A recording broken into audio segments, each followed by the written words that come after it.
All right, we're really going through these pretty quick. I'm typing this one in, and then I'm going to go back through it. I'm going to try and explain this a little bit, because it's sort of odd, and I may change it, show you a few little things with it. So let me type it in really fast.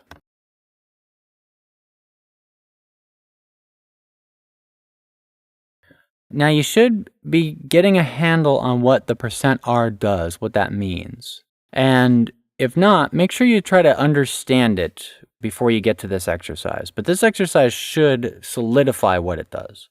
I'm going to put a bunch of different things into %r. And this is why it's used for debugging, because you can put anything into %r and it'll print it.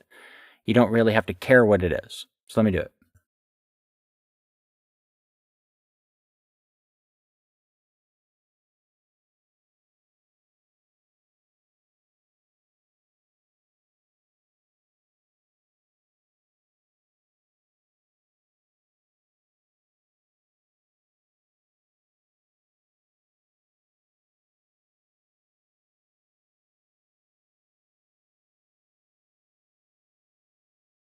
All right, all typed in.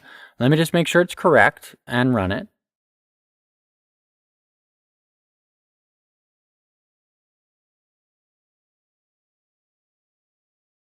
Okay, that's what I expected to do.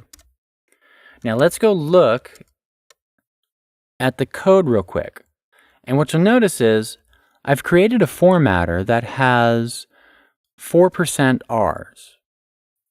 Now these 4% R's are basically setting things up so that I can print out 4 variables of any type and see what Python thinks they are. In the first one, it's 4 numbers. In the second one, it's 4 strings, then 4 Boolean values, and then 4 bigger strings.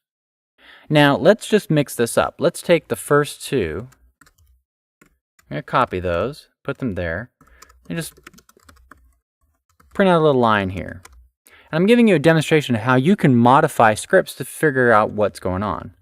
And what I'm going to do is I'm going to mix these. I'm going to put 1, 2, true, 4. Let's do that. Because the formatter has %r for the data types, it doesn't care what I give it. When I go and run this, see, this is that last line that got printed. It prints out a 1, it prints out a 2, it prints out a true, it prints out a 4. This is also the way Python thinks you've typed this into your code, so you can actually confirm that what you have is correct. So that's why you use %r for debugging. Pretty simple. Make sure you go back through and read this, understand what %r is. I use it a lot, but not really for like display purposes, more for just debugging, and we'll get more into this later. Right, that's the end of exercise 8. See you at exercise 9.